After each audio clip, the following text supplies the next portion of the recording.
This is KVUE News at 5. An alleged mass attack foiled the loophole in the law that allowed the suspect to buy a gun.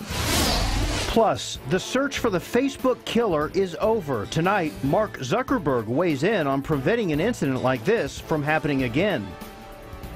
Good afternoon, everyone. I'm Terry Gruca. And I'm Mike Rush. First, some breaking news to pass along. President George H.W. Bush is back in the hospital today in Houston. The 92-year-old is being treated at Methodist Hospital. It's not clear yet why he is there, but his spokesman says he is doing fine and is going home soon. Now to this. An Austin police officer is off the force this afternoon, fired after officials say he was under the influence of alcohol at work. His supervisor also facing a lengthy suspension for how he handled that officer's actions.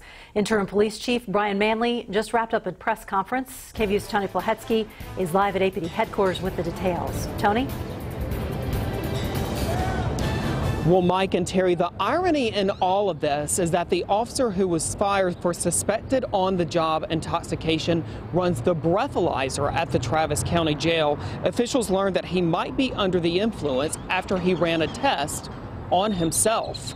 His name is Officer Michael Cuellar. A suspension memo says he showed up to work at 5:30 one morning last fall. He drove himself in a patrol car to the jail, according to a memo, and once there, he tested himself a few hours later as part of a certification process and blew a .06. He told investigators he had 5 drinks the night before, went to bed and woke up for work. Police think that when he drove himself to work that morning, he was legally drunk. Officer Cuellar then drove back to a police substation, and that's where Sergeant Steve Urias told Officer Cuellar to stay out of service until he sobered up.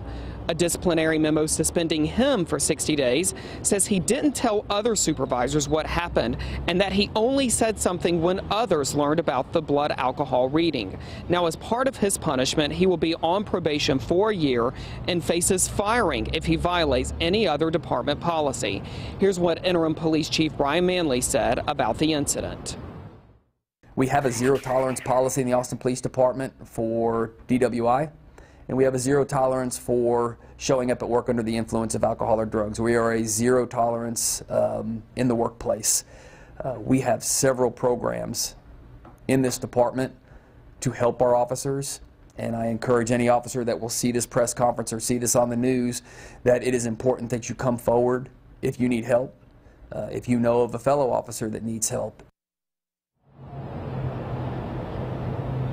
Now, you may recall a couple of years ago, former police chief Art Acevedo put in place a policy that said any officer suspected of drunk driving, whether off duty or on duty, would be fired if they were caught. Police Chief Art Acevedo left last fall, of course, for Houston, but that policy does remain in place. Reporting live from APD headquarters, Tony Plahetsky, KVUE News. Thanks, Tony. The man the FBI is investigating for possibly planning a mass attack in Austin will have a hearing later this week. The FBI found 3 illegal guns and more than 1,000 rounds of ammunition in Steve Boley's home. Right now, he faces several weapons charges. Now, 5 years ago, he managed to purchase a gun here in Austin when the background check was delayed. Police eventually requested he give it back, and he complied. But it made us wonder how that happens. Turns out 92% of background checks are approved immediately. 8% are delayed. If there is no verdict after 3 days, the sale of the firearm can go through. This is exactly what happened with Dylan Roof. The seller ran a background check, it was delayed, and the gun was sold to Roof. He went on to kill 9 people at a church in South Carolina. An 8-year-old student at County Line Elementary School in New Braunfels found a loaded gun in her backpack today while at school. The student immediately notified her teacher, who turned the bag over to campus administration. New Braunfels police were called. Officers say the parents said that they forgot that they had left the gun in the child's bag during a recent move. The parent was issued a citation for making a firearm accessible to a child. That's a Class C misdemeanor. A nationwide manhunt came to a violent end Tuesday. The man accused of killing an innocent elderly man, then posting the video to Facebook, took his own life today when police tracked him down in Pennsylvania. ABC's Emily Rao is in Cleveland. Found somebody about to kill. Less than 48 hours after the Facebook video and cold-blooded killing that started it all, Steve Stevens is also dead. There was a short pursuit in which the vehicle was stopped. As the officers approached that vehicle, Steve Stevens took his own life. State troopers in Erie County, Pennsylvania, getting a citizen tip, then spotting Stevens in a fast food parking lot. Units, PSP is behind a white Ford Fusion on Buffalo Road heading out of Westville into Erie. Pennsylvania State Police say Stevens was in that white Ford Fusion and used a pistol to shoot himself in the head. The goal from 2 o'clock Easter day was to make sure that no one else was a victim of violence by Mr. Stevens. We believe that to be the case. That was the #1 goal. Obviously, the other goal was to bring Mr. Stevens in safely, and unfortunately, he chose that not to be the case. Rambling videos posted on social media reveal a man whose life appeared to be unraveling. Past year's been really up for me.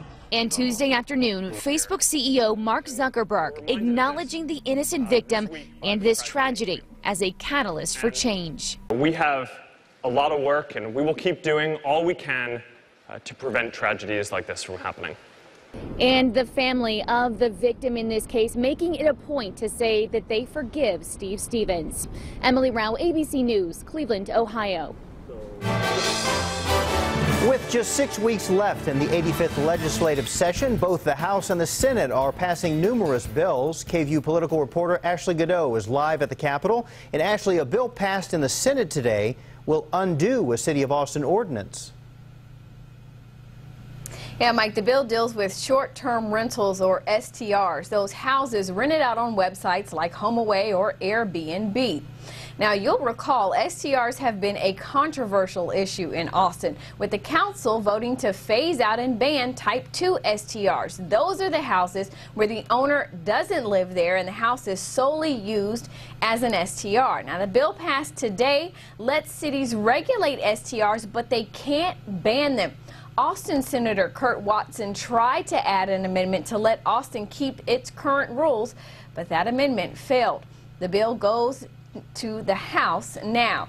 And over in the House, representatives passed HB 269, which allows prostitution charges to be dropped if the person is the victim of human trafficking. Also along those lines, they passed HB 491. That requires people convicted of continuous human trafficking to register as sex offenders. And they gave the final approval to HB 3451, which requires lethal pesticides used to kill feral hogs be studied and approved before they can be used. And tomorrow will be another busy day. The House is taking up school finance in the morning. Then in the afternoon, a committee will discuss the House version of the so-called bathroom bill. I'll have more on that, plus the governor's reaction to the bill tonight at 6. Live at the Capitol, Ashley Godot, KVUE News. Thanks, Ashley. We've got an update now on President George H.W. Bush's condition. His spokesperson just tweeting out saying he was admitted to Houston Methodist on Friday for a persistent cough that prevented him from getting rest. He has a mild case of pneumonia and will remain in the hospital under observation. You may remember he was diagnosed with pneumonia back in January, so we'll continue to keep you updated on this story right here and on KVUE.com. Temperatures in the 70s, and it is muggy. That muggy air allowing for at least a couple of showers this afternoon, mainly off to the east of the interstate. It's 78 degrees right now in Austin, 80s down in southern Hays County, and a few showers developing not too far from Elgin, Copeland, and getting closer to Hutto and Pflugerville right now. So passing evening shower, pinwheeling around this area of low pressure, which is kept for much of the southeast portion of the state around the Houston area wet here this afternoon. So small chance of rain this evening. A couple of showers mainly east of Austin tomorrow, and then we'll start to see those, well, showers dry up as we head towards Thursday. And if you're ready for some drier air, lower humidity, and even some cooler temperatures, we're tracking that next front just in time for the weekend. Much more on that coming up. How about some sunshine? That would be nice. That would be nice. Well, the Trump administration attempting a balancing act, how it's trying to clear the air with North Korea and the promises the country is making in return. Plus, the daycare worker in this video arrested. How the child's mom found out her child was being hurt. You're watching KVUE, where trust is earned.